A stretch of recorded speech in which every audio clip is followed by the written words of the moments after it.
Well, we're live. We are live. What is up, everybody? Thank you for being here. Uh, it is Wednesday. It seems like it's Friday. I've had a long week already. Dustin, how you Yeah. doing? Yep. It's been a long week, getting a lot done. Yeah, just grinding through this pandemic.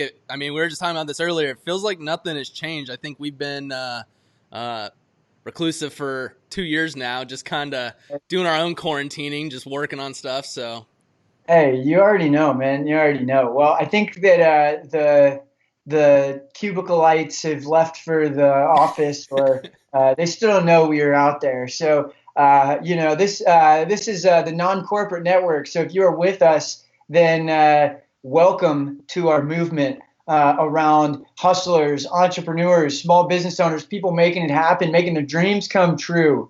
But this is fill in the blank. And we are here to talk about what's hot in business right now, the six biggest headlines in business. The way this goes is that we, myself and Dustin, will debate topics for 3 minutes, and we'll give you all the information you need to know so you can go out there and crush it and have an idea about what the new trends are, how you can ride the wave.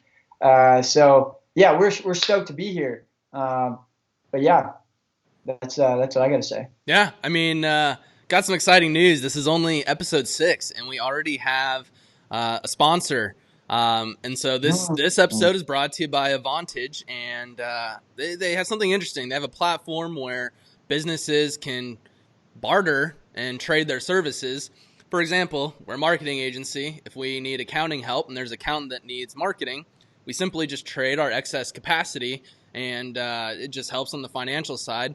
I think most businesses have like Advantage, 15% of unfilled time or labor, and so most people do have some excess capacity. especially Especially right now. now. Yeah, yeah. So No, Avantage, thank you. You guys should go check them out. Avantage.com. Can list your services and yeah, start bartering and trading. Right now is the ideal time to make it happen. hey, and I learned the hard way. They got just about everything you can think of on this thing. From accounting, like Dustin mentioned, to recreational stuff too. I think that I was taking my girlfriend to go horseback riding, and I didn't use Avantage, and then I found out it would have been free on Avantage. It's like you're saving money no matter what it is you're doing. So yeah, think local, help the small guys out, especially now. A lot of cool services that can be done remote that are on there. So, but again, thank you, Sean. Thank you, Avantage, for being in our corner here. We're stoked to bring your word to the people. But yeah, with that, again, this is NCN. This is fill in the blank. Let's just dive right in. You down? Yep, let's All dive right right. in. So, Good. NBC Universal, they are upping their game and trying to make shoppable content on TV and movies. So, essentially, you could just be sitting back, relaxing, watching a TV show. If you like the couch that the actor is sitting on, or the suit that they're wearing, or the coffee mug that they're drinking from, you could essentially buy right from the TV show. It's a way to try and help revenue streams as TV revenue is going down with no sports going on right now. It's a way to kind of bolster the revenue on that side, and it's pretty interesting. What are your thoughts on the whole shoppable TV content? I mean, dude, there's some cult fans out there, so I wouldn't be surprised if people are buying suits of armor and all sorts of crazy stuff that's on TV. And I mean, especially now with like, I mean, Netflix putting out a new show every 5 minutes, and NBC I know is trying to follow suit, and so could be a way to capture a little bit more revenue, also capitalize on the new shows coming out. I'm wondering if that like covers the bill for the costumes. They like, what if they did like an auction? Because I know they're doing e-commerce type of thing where it's like maybe they have like scarcity of units. Because I think that's going to even drive up the price more. Is like compared to having like a Bazinga shirt type of thing. Like if they had like, okay, there's the two suits from Iron Man when he what like if they were auctioning off that type of stuff like that would be some serious money. I feel like that would be coming in off of those things. Yeah, I mean, it creates a whole type of new landscape for shopping and commerce in general. I Right. mean, one thing that I'd be interested in, you're always for the people and protecting data and all that. I mean, do you think that this is going to take advantage of people's buying That is a patterns? And That is a good point. I don't know who's plugged into the NBC API or if they're trying to get into the ad game. Any type of platform like this usually ends up with advertising, and even if they can capture more attention in another way, like I would be mindful because yeah, the TV shows that you watch and the things that you go crazy over that you're willing to spend money on. That is a huge piece of intel for a business to be able to use that to target you. You buy the superhero suit from the Flash, then now all I got to do as the CEO is put a Flash background up when I advertise to you, and all of a sudden now you're dialed in. I think the other cool thing here too is that most people have this habit or this disease of like, I'm going to turn the TV on and I'm going to stare at my phone the whole time. And so it's like, if they can give people another medium of consuming them and their content or their e-commerce products, like while they're watching TV, and almost double dip and go, oh, watch this show when you're looking on the e-commerce side, or oh, go check out this product on the app when you're watching the show. Like, I think that'd be interesting. yeah, I think there's a lot of things that you'll be able to do as a marketer if that data becomes available. I Oh mean, yeah, purchase data good stuff is there. Yeah. extremely useful, but that's our time on that Okay. section. So hopping on to the next one, TikTok. I mean, it just keeps coming up all the time in news headlines. Everyone's talking about it. Users have grown by 50% since January. People are That's spending over 450 minutes a month. That's over 8 hours a month just on TikTok. One of the fastest growing segments is actually, I think it's 13 to 35 year olds. And so, excuse me, a couple things there. I mean, there is an older demographic that is growing. I mean, it's to me, follow the attention. Brands just need to figure out how to do more there. But what are your thoughts on just the overall usage of TikTok and the overall direction of where they're headed? Well, I think it's interesting. They've gotten further than Vine got. I think this is about the point where Vine just blew up and didn't work anymore, and they kind of went to the wind. So I think that they've got to a point that's pretty serious. But couple of things that hold me back from being able to be super bullish on this. One being the Chinese tech company Tencent owns most of TikTok, and that means they own most of the data. TikTok's already been banned for anybody that works for the government in the US. You're not allowed to use TikTok because China is owning all of that data. And it goes further than just being on the app. Having the app downloaded on your phone, they're able to track location. They're able to track all sorts of things. So even like they're talking about how like army generals, if they had it, that they could give away their position Wow. based off of like the TikTok data. So I think that's one thing that I look at and go, I don't know if I feel great about this. The other thing is the advertising console is very amateur compared to the other platforms. Obviously, they're new kid on the block, and I know they're pouring money into it. But at the end of the day, it's kind of like the Pinterest advertising console where there's not a whole lot you can do. You have to have a big budget to really see results, and it's more of a billboard type of advertisement than it is an interactive kind of push you through the funnel type of advertisement. So I think that those are two places they're lacking in.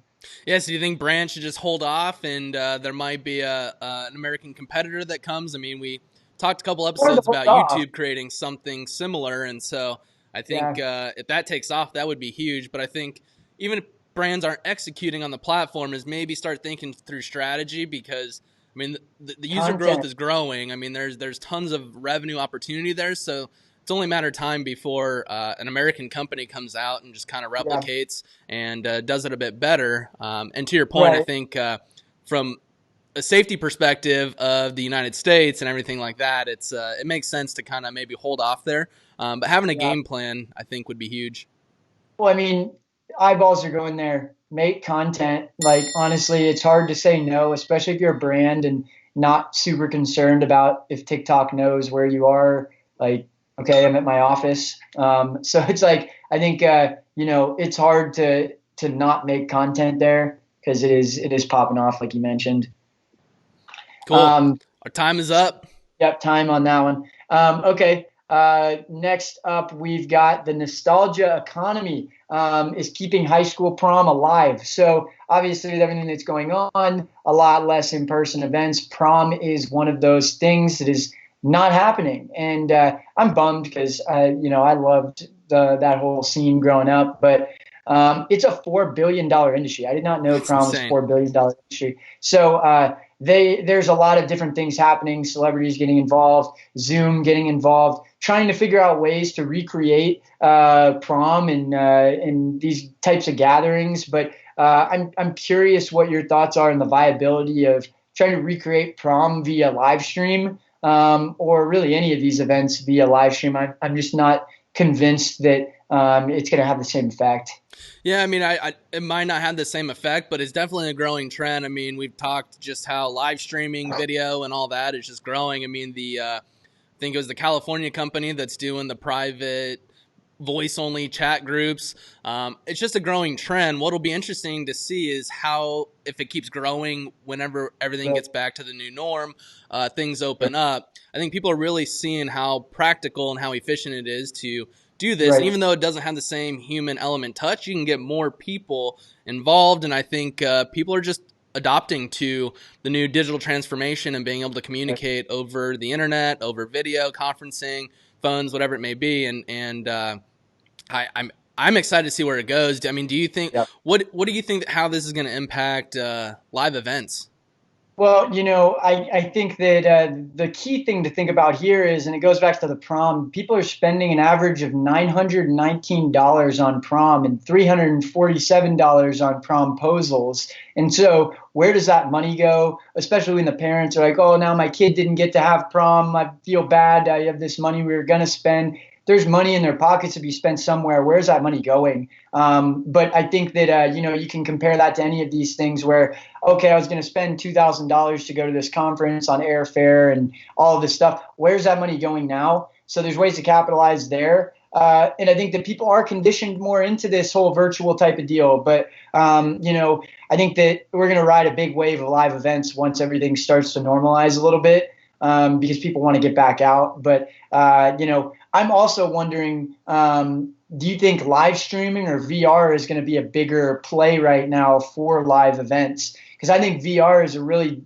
lot deeper experience, but live streaming is, it's live, it's cool, you feel like you're there too. So what are your thoughts on the difference between those two as it comes to live events? Yeah, I mean, VR, I think this whole thing has expedited it. I mean, I've been having more conversations around, Absolutely. hey, everyone can have courtside seat tickets by having a headset on, but I don't think we're there just yet. I think the live streaming is going to explode. We've been trying to do it. I mean, what we're doing this on Right here, brought it baby. up to different events, and it's like, I mean, you could have 20,000 more people, charge a little bit less, and you can kind of scale and grow the events a bit more than the in-person. I think it's having Yeah. both. I think that'll win. Oh yeah, no, absolutely. Distribution across the board. It's a way to bolster it to your strategy. I know we're on Exactly. time on that one, but okay. So getting into the next story, the Thin Mints bailout. The government has decided to bail out Girl Scouts of America.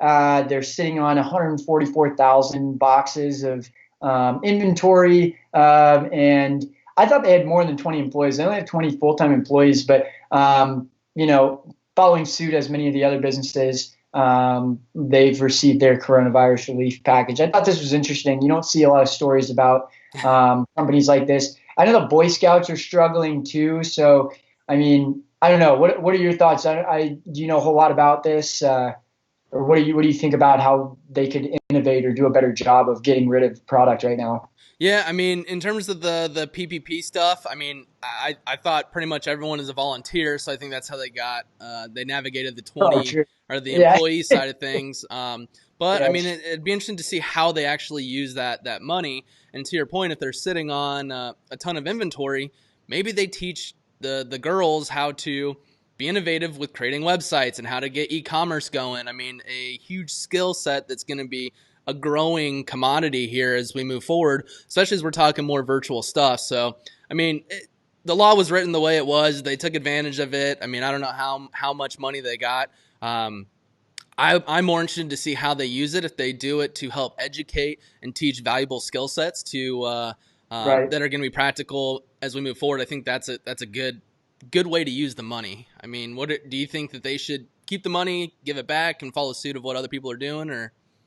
I mean, I think that they should. I mean, they talk about in the story they're going to give scholarships for something for like 3,500 girls, and then there's 20 employees that need to get paid. And so, like, I'm not as concerned with that as I am about, we're talking about getting creative. And, if you're just sitting around waiting to get bailed out, you're not doing it the right way. People love Girl Scout cookies. People love supporting a good cause. And a lot of people have been involved in that organization that are now adults. And so I was looking at it, and at 144,000 boxes, if they paid $6.75, so $5 plus shipping on like each thing, or just raise the price to $6.75, Yep. they'd be making $1 million off of that. And it's like I feel like people would buy Girl Scout cookies right now. Like I feel like sitting on the couch and watching Netflix and eating Girl Scout cookies at this point in my life. So, I'm down to do that too. So like, how do you distribute it? I think that they need to put more emphasis on, get a marketing person in there. One of those 20 people better be a marketing and e-commerce. Absolutely. I mean, this is Yeah. on the non-corporate network. I mean, teaching that entrepreneurship, I think, would go a long way. I mean, especially as entrepreneurship just grows in popularity and more people are doing it, and the ability to be able to do it is just easier. And I think, having them create some type of e-com situation, I think would just instill so many valuable skills. No, I mean, it's that both that organization and Boy Scouts are about problem solving. How do you problem solve? And this is the biggest problem to be solved: how to keep your organization alive. So solve that problem. Exactly. All right, we got what? One more story? We got two more. Two Oh, yeah, more. two more. Oh, yeah, that's right. Okay, so next up, we came across a story of how the medical industry is using Amazon Echoes to actually use voice interaction remotely so that patients can speak with their doctors. They've tried this inside the hospital. They tried this with remote patients, and it seems to be working. It's almost like having a call button next to the side of your night table at your house, where you can just say, hey, I need to talk to the doctor. It's like a life alert type of deal almost. So it's like, I personally, I think it's innovative. I think that why not? But the problem is that now you've got I used to think medical records were secure, HIPAA. And yeah, they should be. And so now if I've got Amazon listening to my medical records and then serving me ads based on what the doctor told me, like, I think that we're crossing a line there. I wouldn't feel comfortable with that.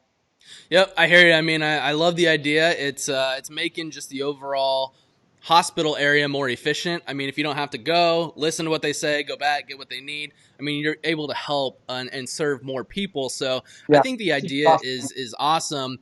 I think that whatever happened to helping the little guy? I mean, why go to Amazon? Why not find a voice company that's up and coming that might be HIPAA compliant or have a bit more security with their data and not sharing Yeah. more of that medical information with Amazon? I mean, Amazon has a lot of our purchase data. They have so much data on us, so why keep giving them more?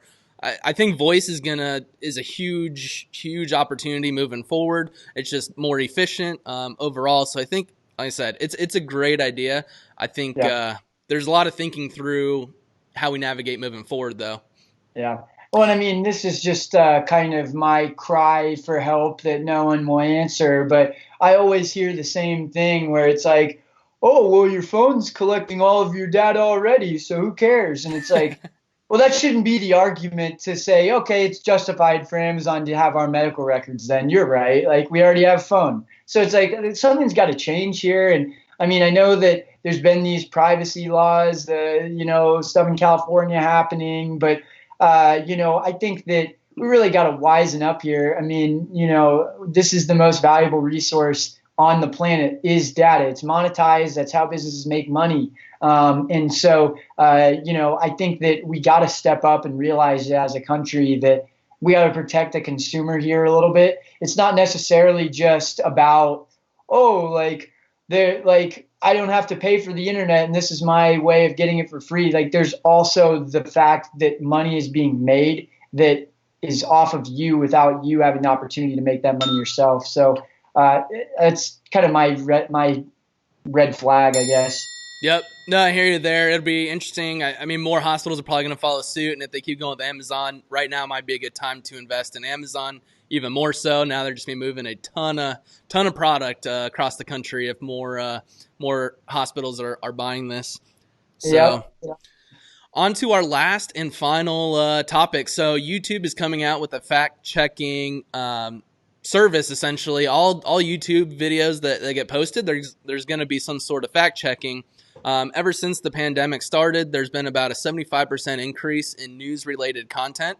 I mean, we've all heard the articles of Russia running ads on Facebook to sway an election. I mean, there's a lot of these platforms that are being used to sway what people believe in, and so it's going to be interesting. I mean, how are they the ones fact checking?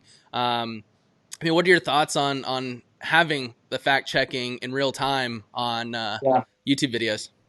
I mean, it'll be interesting to see what they do differently than Facebook. Facebook's kind of created this democracy of using natural language processing to find content that might be defamatory or risque in some way, and queuing up that content for actual people to then go and just click through. Their job is literally to say, it's like Tinder of, is this something that should be allowed on Facebook or not? Yes or no. And like, so they actually have a human element to it. But obviously they're still trying to figure it out too. So I wonder what the difference that YouTube might do. You can't watch a 5-minute videos that's scaled, but you can't necessarily put an AI on watching that video. So maybe the transcripts we can use some natural language processing through the transcripts to find at-risk words that maybe would say, hey, this is a risky type of story. But I mean, I think there's going to be gaps either way. Stuff's going to fall through the cracks. Yep. But yeah, I mean, I think that somebody's got to do something right, and whether it's Facebook or YouTube, like set the precedent for the rest of these companies. I mean, I wonder if there's a group that fact checks the fact checkers. And what's interesting is, do they then suppress that news? Like, I mean, it then becomes more of an issue. Like, does it get rid of the First Amendment in terms of being able to have Right. be able to say what you want? So, I mean, if they're the ones that are determining what's a fact and what's not, and then suppressing stuff, I mean, that might And cause public some or stuff there. yeah, are you the platform or the media provider? And these businesses have all ridden the coattails of like, okay, there's a gray area, so we can be both. So we're the platform, so we don't have to regulate it, but we're also the media, so we kind of regulate it. And like to your point, if you're suppressing your First Amendment, but I know Facebook is called for an outside governing body that is not affiliated with Facebook to be that fact checking entity. I mean, Mark Zuckerberg has the power to pretty much say yes or no to everything, and he's hiring the people that are doing the fact checking and whatever. Like, so it's still back to him. So I'd like to see something ancillary from either of these organizations that is in charge of this, and could be a new industry if you can come up with a way to siphon this content at scale. Yep. No, and I think that does it. It'll be interesting to see how that evolves content moving forward, what's allowed to be said, what's not allowed to be Right. said, and kind of put handcuffs on creators maybe. But at the end Right. of the day, just tell the truth and you'll be fine. Yeah, exactly. Exactly. Well, thank you guys for tuning in with us today. Again, you're watching the Non-Corporate Network. This is Fill in the Blank. My name is Chaz Vandemotter. Dustin Trout, Sean We from appreciate you. Avantage, thank you so much for sponsoring this episode. Yeah, go check out Avantage.com. They're doing a killer job. And yeah, with that, hopefully you got some fuel for your day. Go crush it. And we'll see you on Friday. Go rise and grind. Talk to you later.